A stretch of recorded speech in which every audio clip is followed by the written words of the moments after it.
Hello guys, तर स्वागत आहे तुमचं माझ्या नवीन ब्लॉगमध्ये. तर आता मी चाललो आहे गाणगापूरला. तर माझी आता पॅकिंग वगैरे करून झाली आहे आणि आता 10:30ची आमची गाडी आहे. LTTवरनं 10:30 वाजता सुटते, LTT कोइंबतूर एक्सप्रेसमध्ये. तर आता मी LTTला आलो आहे, लोकमान्य टिळक टर्मिनस म्हणजेच कुर्ला टर्मिनस.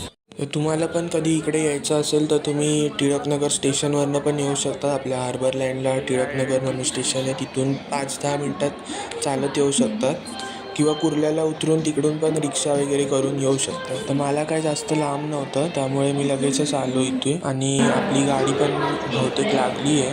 आपल्या कोकणात जायला पण इकडून काही गाड्या सुटतात. आता ही बघा, मडगाव LTT एक्सप्रेस मडगाववरनं येणारी.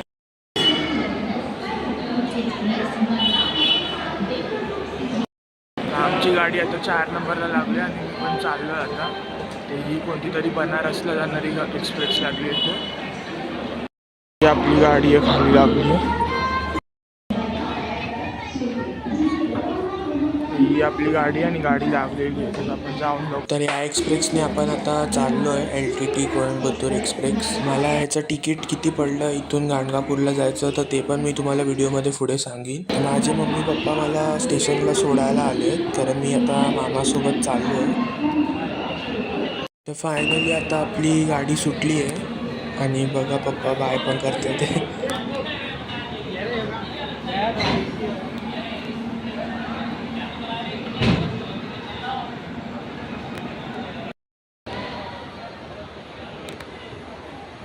आम्ही निघालो LTTवरनं आणि समोर पण दुसरी गाडी जस्ट आमची गाडी निघाली आता.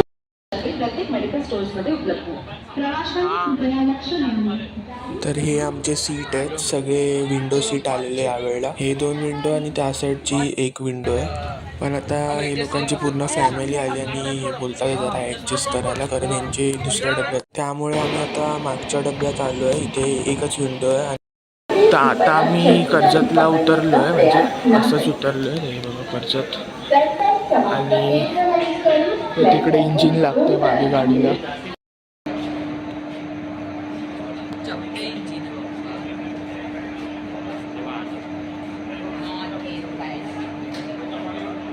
जुनावालं इंजिन लागतंय आता मागे, काय येतच नाही याच्यात.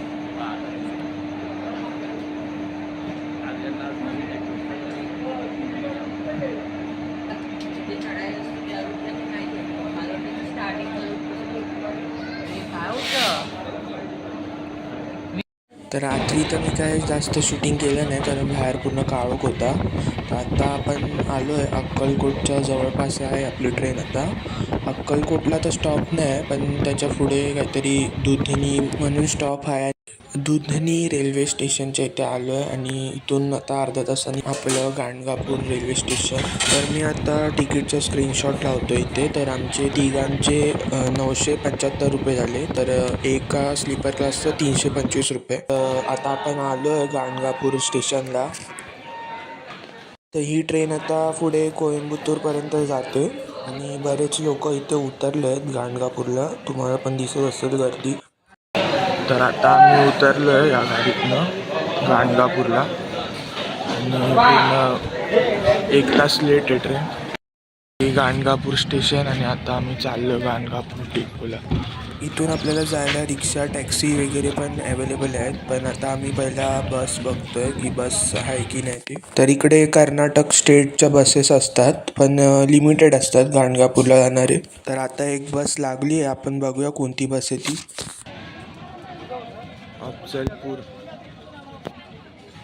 अफजलपूरला चालली आहे बस. तर आता बस तर लागली नव्हती म्हणून आम्ही आता टॅक्सीनेच चाललो आहे.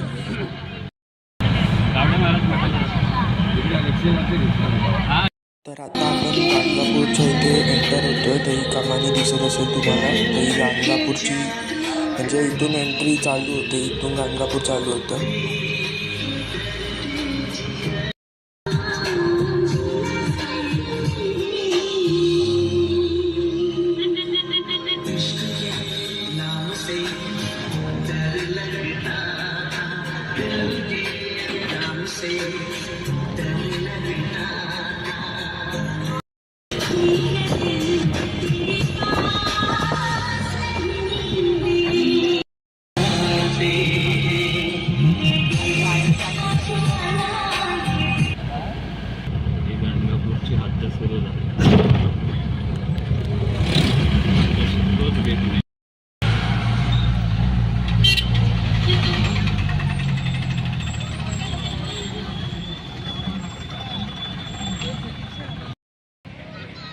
यात्री निवास गाणगापूर. तर आम्ही आता 2 दिवस याच मठात राहणार आहे. तर भाऊ महाराजांचं हे मठ आहे. तर इथूनच पालखी पण निघणार आहे. तर त्याचा पण मी व्हिडिओ वेगळा टाकीन, तर तो व्हिडिओ पण नक्की बघा. बाकी मी गाणगापूरचं पण व्हिडिओ असे सगळे टाकीन, मंदिरचं वगैरे. तर आपण भेटूया आता पुढच्या व्हिडिओमध्ये.